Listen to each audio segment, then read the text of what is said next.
안녕하세요, 신프로입니다. 오늘은 주간보호 설계의 모든 것, 저희가 가설계에 대해서 설명을 하려고 제가 나왔고요.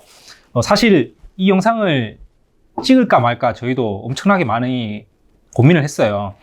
사실 모든 사람들한테 좋은 정보를 드리면 좋지만 불특정 다수한테 혹시나 이거를 잘못 이용하거나 악용하시는 분들도 생길 수도 있고 해서 굉장히 많은 노하우들이 숨어 있는, 뭐 어떻게 보면 듣고 나서는 별거 아니라고 생각할 수도 있지만 그런 영상들이나 메시지들이 녹아져 있어서 저희도 많이 고민을 했는데 사실은 뭐 이 영상이 올라갈지 안 올라갈지는 모르겠습니다. 일단은 저희가 찍어 놓고 고민을 해보자 라는 결론이 나와서 너무 디테일한 것까지 제가 말씀을 드릴 수 있을지 모르겠지만 시작해 보도록 하겠습니다.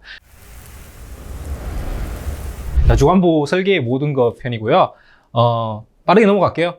설계사에게 위탁만 하면 끝인가?가 첫 번째 질문인데, 설계사한테 위탁을 하셔야죠. 하시는데 내가 어느 정도 이 설계에 대한 개념은 가지고 계셔야 됩니다. 물론 설계사가 노유자로 변경하는 방법, 그리고 거기에 제반되는 서류, 뭐 이런 지식들은 다 알고 있겠지만 만약에 그 설계사가 이런 요양원이나 주간보호 같은 것들을 설계해본 경험이 없다면 굉장히 큰 손실이 날 수가 있거든요.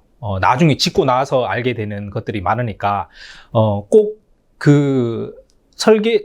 본인이 가설계를 안 하겠다면 노인복지법의 규정에 나와 있는 서류를 저희가 올려드릴 테니까 그거 하나라도 출력을 해 가셔서 꼭 설계사한테 보여드리고 그 기준에 맞춰서 설계를 하셔야 된다. 그렇기 때문에 여기서 포인트는 설계사한테 위탁만 해도 된다. 하지만 내가 꼭 노인복지법에는 이렇게 설계하라고 이런 규정이 있네요 라는 거 정도는 들고 가셔서 거기에 대해서 이야기를 하셔야 된다 라는 게 여기서는 핵심입니다. 설계사한테 맡겼는데 기본 설계가 잘못되면은 어떤 문제가 발생을 할까?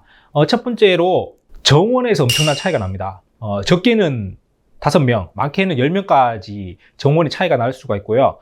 65명과 75명 뭐 이렇게 차이가 나면 내가 단순히 수익률로 이야기를 했을 때 한 달에 500만 원에서 1000만 원 정도의 수익률이 적어질 수가 있다. 그러니까 꽤 큰 차이죠. 그래서 그런 문제점이 생기고, 그리고 어떻게 보면 설계가 첫 단추인데 이 첫 단추를 잘못 끼우게 되면 앞으로 내가 이 센터를 운영하면서 생길 평가, 모니터링, 이런 전반적인 모든 점검 때마다 나는 고생을 해야 됩니다. 예.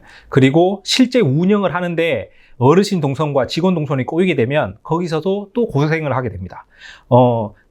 예를 들어서 사무실을 너무 좁게 만들어놨는데 나는 70인짜리 주간보호를 운영을 하고 있는데 정원을 무조건 늘리려고 사무실 너무 작게 만들어 놓으면 사회복지사 한 3명, 그 다음에 센터장님, 사무원 이렇게 해서 5, 6명이 있는 간호조무사까지 5, 6명이 있을 만한 사무실이 없어서, 그러면은 사실은 허가는 프로그램실로 받아놓은 곳에다가 사무실을 차리게 돼요. 평상시에 막 그러고 있다가 평가 모니터링이 기간이 되면 거기 있는 책상 다 옮기고 캐비넷 다 옮기고 하는, 매번 직원들도 힘들고 센터장님도 힘들고 모든 사람이 힘들어지는 그런 악순환을 겪게 되니까 그렇기 때문에 기본 설계가 중요하다는 겁니다. 그래서 그런 일들이 일어나는 거고, 그러면 주간보호센터를 설립할 때 이게 이제 고시에 나와 있는 건데 무엇이 필요한가? 그래서 생활실, 사무실, 간호사실, 이렇게 돼 있는 걸 사무실이나 간호사실을 한 곳에 할 수가 있다는 거예요. 그래서 프로그램실, 물리치료실을 한 곳에 할 수가 있고, 식당, 조리실, 식당이나 조리실인 거예요. 화장실 있어야 되는 거고, 그 다음에 세면장, 이것도 세탁실, 목욕실, 건조장을 한 곳에 모을 수가 있다라는 겁니다. 이렇게 해서 요것들이 다 들어가야 되는 건데 여기서 위에 보면 주야간보호, 단기보호 시설을 할 때 시설 연면적 90제곱미터 이상, 90제곱미터면 27평이에요. 27평. 27평에 요것들이 다 들어가면은 여기 이거를 역산해서 생각해 보면 5인을 준다는 거예요. 쉽게 이야기해서. 그리고 2평마다 어르신 한 분을 더 추가할 수 있다라고 되는 겁니다. 그러니까 27평에 5명, 29평에 6명, 31평에 7명 이렇게 늘어난다고 보시면 됩니다. 그런데 시공구마다 그 다음에 어떤 사람이 와서 이거를 설립 서류를 내주냐에 따라서 어떤 지역에서는 이 5인이 안 나올 수도 있다. 이 5인은 나올 수도 있고 안 나올 수도 있다. 왜냐면 자 보면 여기서 한 명당 2평이라고 이야기를 했는데 그렇게 따지고 보면 이게 27평이니까 사실은 27평 안에 여기서부터 여기까지 생활실을 빼고 여기서부터 여기까지가 17평 안에 모든 게 끝나야 되고 만약 이 생활실이 10평이 돼야 된다. 이런 논리로 갑자기 그 주무관에 와서 이야기를 해버리면 이제 거기서 혼돈이 오는 거예요. 거기서 그 5명이 깎여버리는 거예요.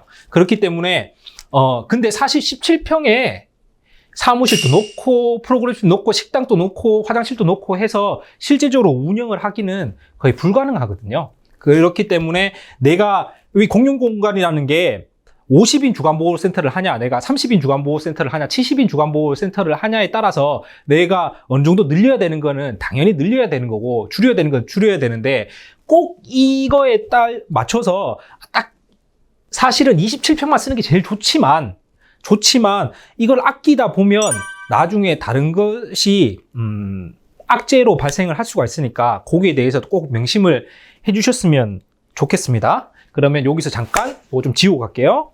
자, 그러면 다음으로 면적을 나누기 전 결정해야 하는 것들이라는 질문을 던져봤는데 면적을 나누기 전에 다른 것들은 천천히 생각을 해야 되지만 먼저 내가 그 27평을 가장 효율적으로 쓰려면 있는 거, 내 눈에 보이는 것들을 파악을 해야 되는데 그 중에 가장 먼저 파악을 하고 내가 결정을 내려야 될 것이 뭐냐면 어르신들 음식을 위탁을 할 것인가 직접 식당을 해서 안에서 조리를 할 것인가를 결정을 하셔야 됩니다.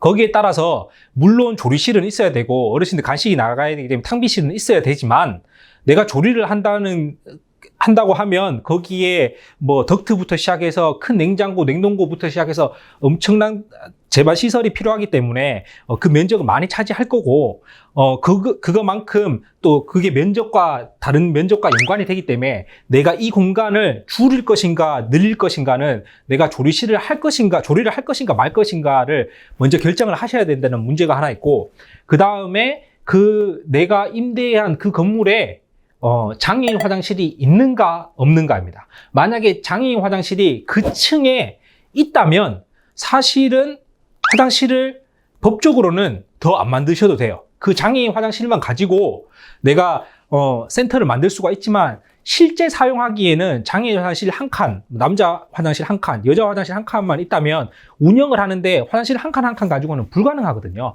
그래서 화장실을 따로 만들어야 되지만 그 소비되는 면적이 훨씬 더 적기 때문에 우선은 장애인 화장실이 있나 없나 그리고 만약에 없다면 거기를 장애인 화장실로 변경하는 게 이득인가 아니면 내가 안쪽에 장애인 화장실을 만드는 게 이득인가를 잘 결정하셔서 그 외에 다른 면적을 쓰셔야 됩니다. 자, 그러면 지금부터는 조금 더 디테일하게 들어가 보겠습니다.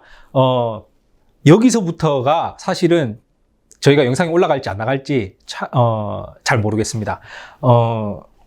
가볼게요.